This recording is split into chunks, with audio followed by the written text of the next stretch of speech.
You know what it is. It's your guy, Rhett Butler, in this. Well, this is that pretty left hook.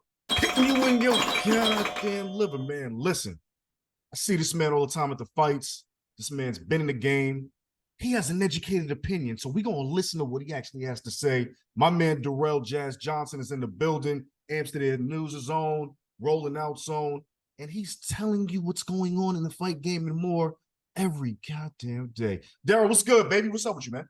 Rhett, what's going on, my brother? And by the way, I am left-handed, so I do have a pretty left hook. I love it. See, the lefties winning still, man. I'm a righty, but the shit sounded fly, so we went that way.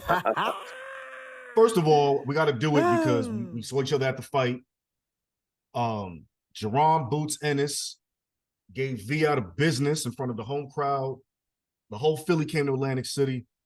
I don't think it was any doubt in what this guy was going to do, but I think probably what surprised people more was that VI was taking that much punishment, started to get a little traction later in the fight, never caught up, obviously, but he showed that he had that dog in him clearly. I mean, the guy, I think, only had one loss. But how good did Jerome Boots Ennis look, man? He obviously looked good, and at the same time, there is no perfect fighter, so there aren't perfect fights. The guys that he wants the winner of Spence Crawford. In my humble opinion, he is not ready for that yet. I'm not sure if he's ready for Ugas or Thurman at this point in his career. And a fight like that needs to be coming soon. I don't think you jump to Spence or Crawford without battling those guys. But at the same time, in his last couple of fights, the co-main on the Tank card in January and this past Saturday, he is getting hit more. Particularly, he was very susceptible to the hook. So he either has a good chin, or by that point in the fight, Villa didn't have any power, one or the other. But he is getting hit a little bit too much for my liking. Obviously, if he gets hit with those punches by an Errol Spence Jr. or Bud Crawford, he's going down. Right. That would be my take. So offensively, he's very talented. He needs to work on his defense. He needs to work on being more polished as well. I would have liked to have seen him get Villa out of there quicker, but he was consistent. He did destroy him through the entire fight. There was a discussion on whether the referee should have stopped the fight. Absolutely not. He was fighting back. There could be legitimate conversation about whether the corner should have thrown a towel. The doctor checked him, and they thought he could go on. It is a legitimate conversation as to whether his corner should have thrown a towel, because there was no way he was going to win that fight. So they, at some point they should have said, you know what, let's save our guy from getting absorbing more punishment. And I'll tell you, I think he earned himself another, decent payday with his performance with the dog in him. Indeed.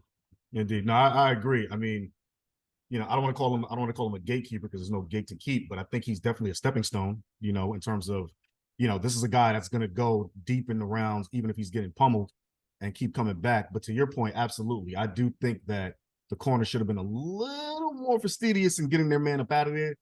But what can we say? That's why they love Latino fighters. Because at the end of the day, they're going to go hard. They're going to go into the war, and they're going to stay as long as possible, even though it's a suicide mission on many attempts. But I will say this, Bozy, who's Boots' father, when I listened to the playback, a lot of it's on Instagram now and on social media, of just what he was saying in the corner, he telegraphed a lot of what was going to happen round and round. But to your point, I never really saw him talk about defense. And that concerns me, because I think they're so offensively heavy.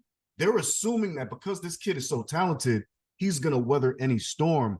But I feel like that is not a really good way to teach your son, because he is so offensively amazing. I think at this point, they should probably focus heavily on the defense for Boots as he scales his career.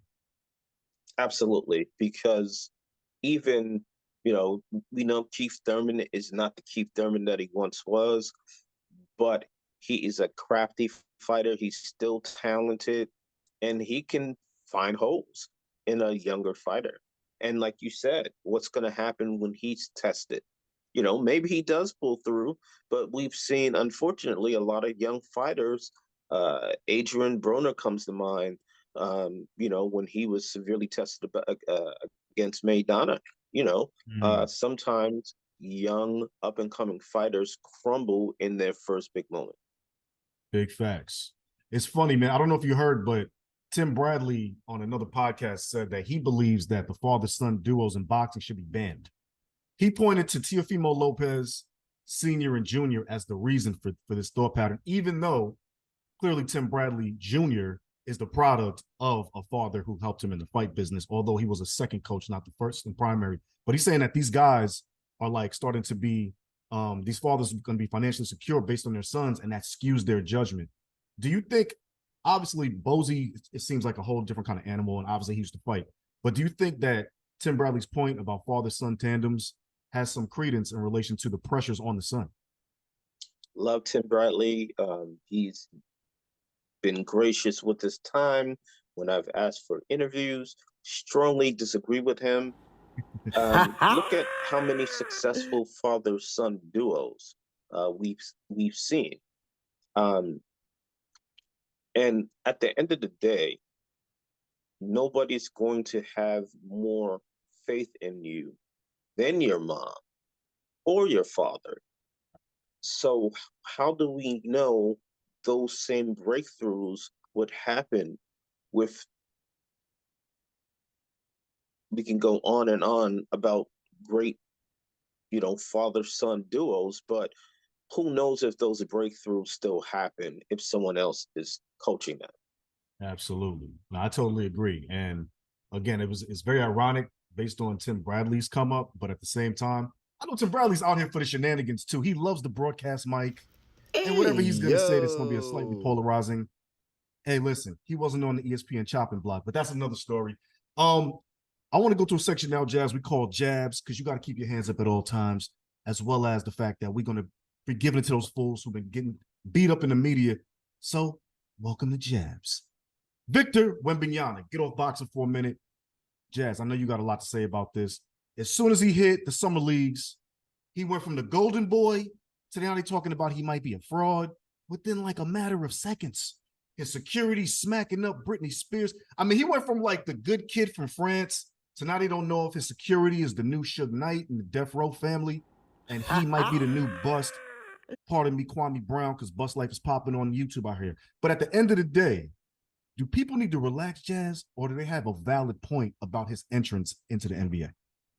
I think people went over the top on both ends. It is, the height of absurdity to call someone a bust after their first NBA summer league. He did have 5 blocks in that game, too. So he struggled offensively. But he did have 5 blocks in that game. And then, the people who were supporting him after the first bad game went the opposite side after he had the 27-point, 3-block, 12-rebound game on Sunday night, which I watched. He took a horrible shot down by 4. I guess he felt like, I'm going to take a shot. He took a awful 3-pointer, game over. Look, I tweeted this on Sunday. I don't like that frame in the NBA. Obviously, he's going to get stronger, but how much stronger? He's going to get bigger, but how much bigger? He's not really a post player, so that's the unique thing that's different. he seems to have a sweet spot. Certainly Sunday he did have a sweet spot uh, around the free throw line. Um, if you can get him a little away from that sweet spot, how pure is the jumper, particularly against NBA defense? We're going to find out. But I've seen, stuff like he's a boss to, again on Twitter, somebody was saying that he's going to be running the NBA by year 3. And I'm like, how did we get to that point? I Right. saw somebody else who covers the sports professionally say we knew he was going to start off slow with his career. I don't know that. Right. He could come in the NBA, win Rookie of the Year, drop 17, 10, and 3 coming in. That's certainly possible. Um, we need to see him play against NBA competition. We need to see him, get in the weight room, bulk up. Right. And we don't know. There's some people that do think he's going to be a bust. Um, but me personally, and a lot of people agree with me when I posted this on Twitter, I'm just not a fan of that frame in the NBA. We've seen that frame have issues before. Whether you want to go as recently as Chet Holmgren Mm. uh, hurting himself before the NBA season, to the many injuries that Kristaps Porzingis has had and been traded several times, to going back to and to Yao Ming, who was heavier, uh, Zydrunas Ilgauskas, going all the way back to the 80s and Ralph Sampson. Um, I'm not a fan of that size. But obviously wish the kid great luck. And he has the most unique skill set I've ever seen for a play that tall. Yeah, absolutely. Shout out to KD's burner and his real account because he'll tell y'all exactly what Jazz just said as well. I think his exact words were, "The way y'all consume the game is trash. The way y'all consume the game is trash." I mean, everything right now is, everybody's just coming for everybody. Hey, It's ridiculous. So yeah, like yo. get a kid some time. Go back to looking at his sister. That was keeping y'all busy for a little while. Go Right, do that again. right, right, Go over there. right. You know what I mean? She's cool. She's fair game. July 29th, they said it wasn't gonna happen. I think us in the know knew that Terrence Crawford and Errol Spence eventually was gonna happen. You and I both know the politics of boxing as is. We both know Terrence Crawford wasn't getting the respect. We know money's always an issue. We know Terrence Crawford left top rank. I mean, for people who don't understand, this is not the NFL, this is not the NBA. This is the Wild Wild West. That's what boxing is. And at the end of the day, when deals get made, it's because there's nothing else to do. These two had to do this for legacy. If they would have ran away from each other at this point, especially after Tank fought Ryan, and we're seeing now guys are starting to really get it on. Obviously, Devin Haney's leading the way, regardless of how people feel about the Lomachenko win. These guys are realizing they have to fight each other now. This demographic is not going to take the ducking no more. I say all that to say the following. Terrence Crawford, Errol Spence are going to do this. Who do you see taking this fight? I think I can't remember a more evenly matched fight um, of two undefeated superstars. I can't. Um, but at the beginning, because as you said, these two have been on a collision course for years. And I initially said I'm going with Spence because of his commitment to body work. Body work pays off in the later rounds. Um, that's what I said originally. I'm sticking there. The one caveat I throw in is we do not know what that car accident took out of Spence. Okay. He could have easily died in that car accident. Um, and it had to take something out of him. We haven't seen it in the ring because he's still undefeated, but it had to take something out of him. But I would still, because of his commitment to the body, because of Bud Crawford's tendency to start off slow. I think that will give Spence a chance to get a couple of rounds in the bag. Um, I think Spence wins a close fight, possibly split decision. But would I be surprised if Bud wins? Absolutely not. Uh, both of these guys are tremendously skilled fighters. I wouldn't put any. You know what? I would be surprised if either guy went down early. That would surprise me. I don't see Errol going down early. I don't see Bud going down early. Could one of them go down late? Possible. But I see it going to the distance. I see the loser uh, triggering the rematch clause. Maybe the guy who lost the first one wins the second. We may get this fight 3 times, and that would be great for boxing, great for history. Um, but I'm so much looking forward to it. I can't remember the last time um, I was this excited about a fight. Obviously, I was probably Wilder Fury 2 Oh yeah. was probably that was the last fight that I was this excited for because the first one was so legendary with the whole Undertaker thing by Tyson Fury. So that was the probably the last time I was looking forward to a fight this much, and that's almost 3.5 years ago. Man, it's been a minute. Um, I will be honest, man. I went Crawford early, and the reason is because, to your point, it's an even fight, but I just think Crawford is half a step better, just a half, maybe a quarter, maybe a quarter.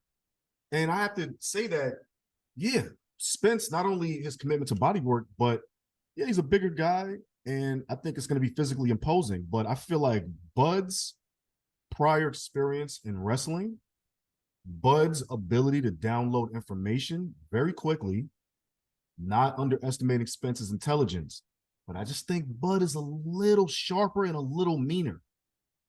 Like Bud takes everything personal. You know what I'm saying? Like he's very, you could tell it's always like simmering underneath, but not to the point where he's gonna allow his emotions to overtake his intelligence in a dogfight.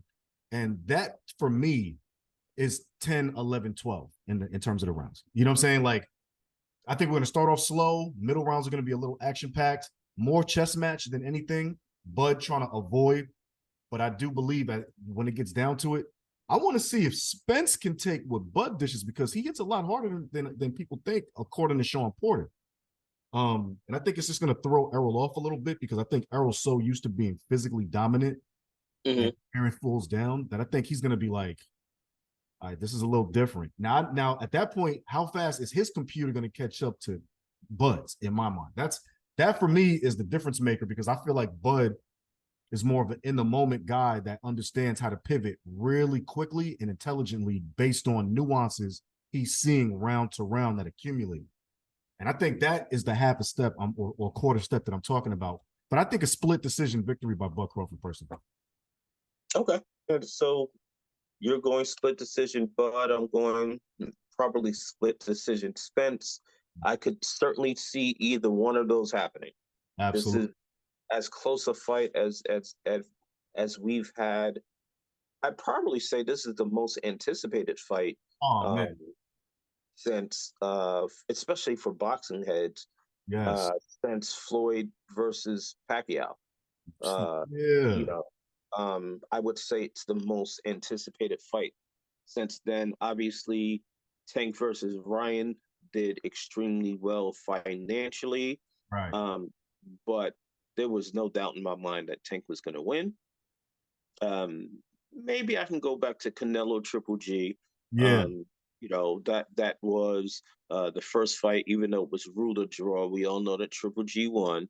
I was I was surprised at how he was able to dominate Canelo in that first fight. So maybe we can go there. Maybe we don't have to go back to 2015, but certainly one that the entire boxing world is excited about, and it's almost here.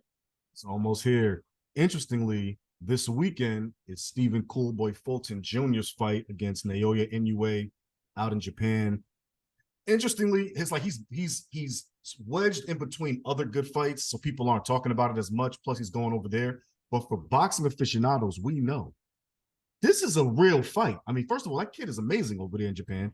And the fact that Cool Boy Steph is going over there to challenge himself a la Devin Haney style when he fought Kambosos, I got to say one thing. Like these guys, these new kids, I respect them. They are willing to challenge themselves on the biggest of levels. Even when you go to Clarissa Shields going across the water to fight Savannah Marshall. And again, Cool Boy Steph has the belts. Clarissa had the belts, but they still are willing to go across the pond to show these people that they're not afraid.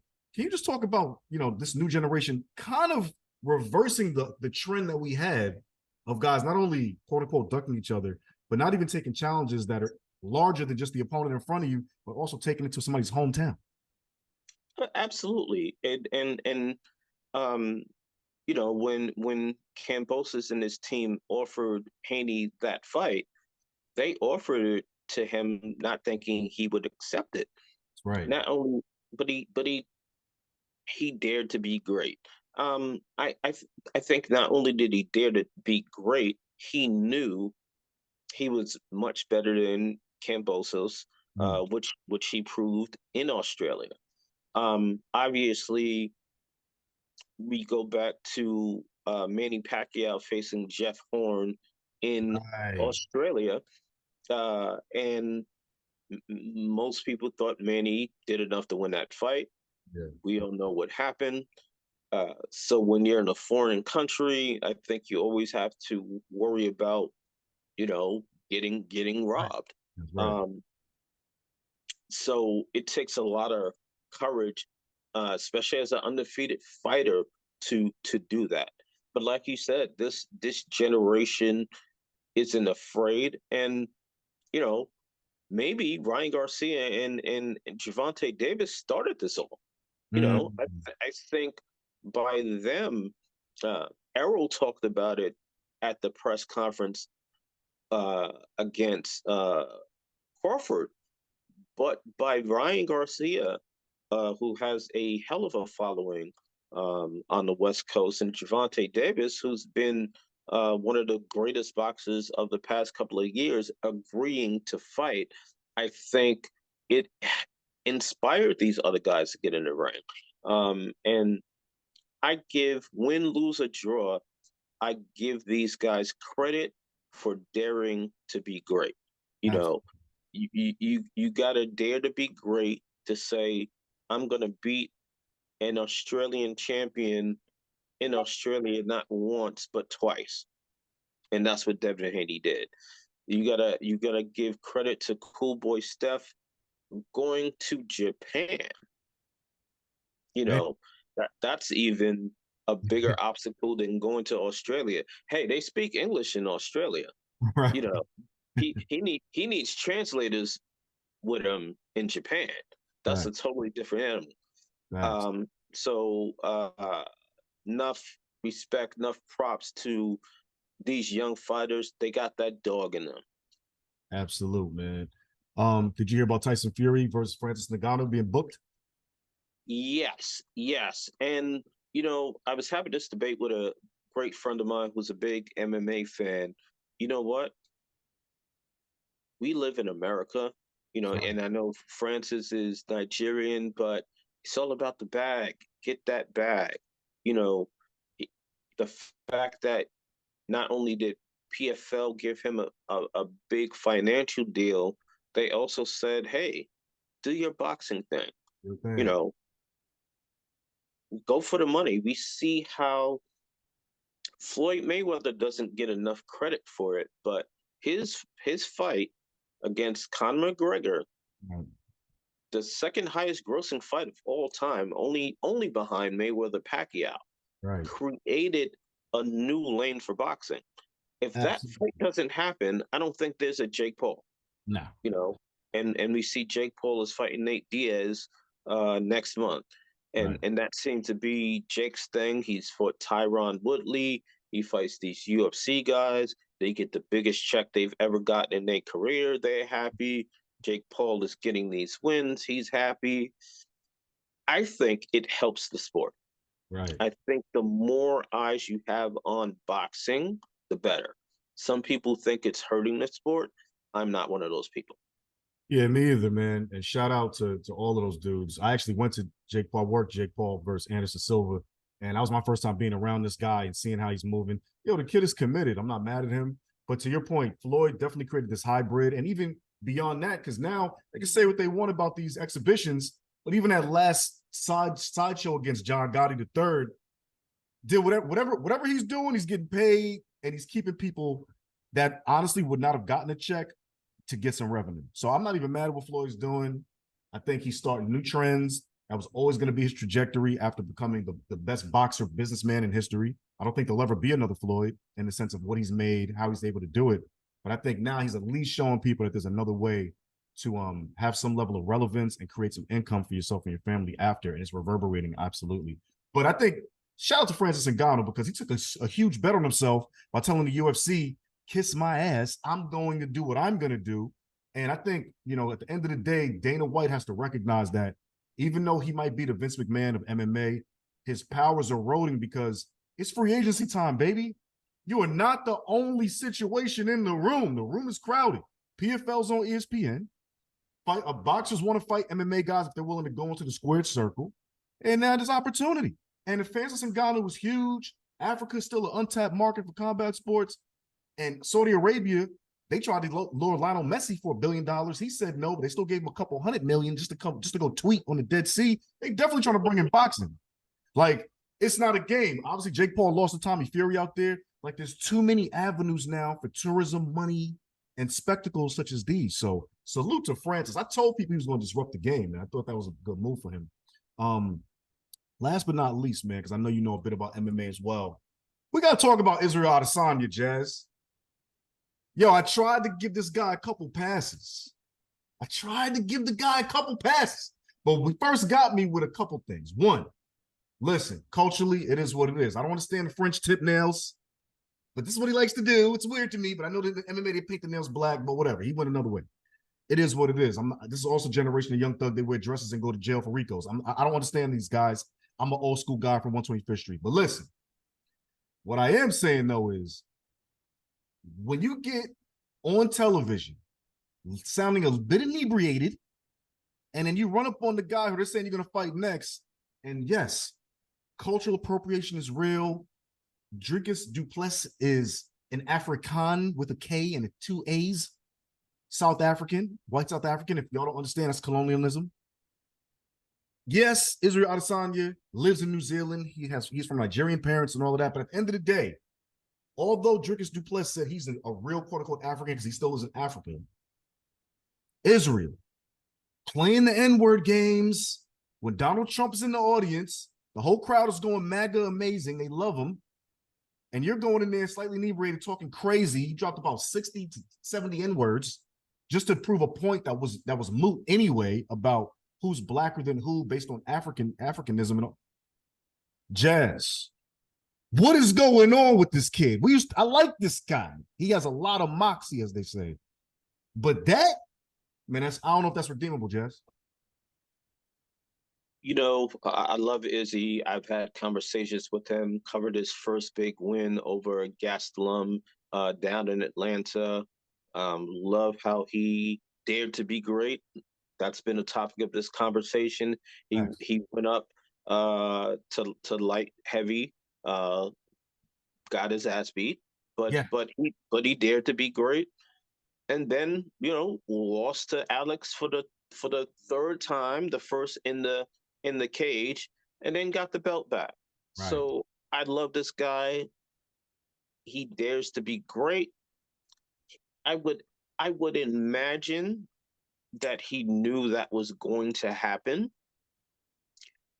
I would have liked for him to be prepared for the moment.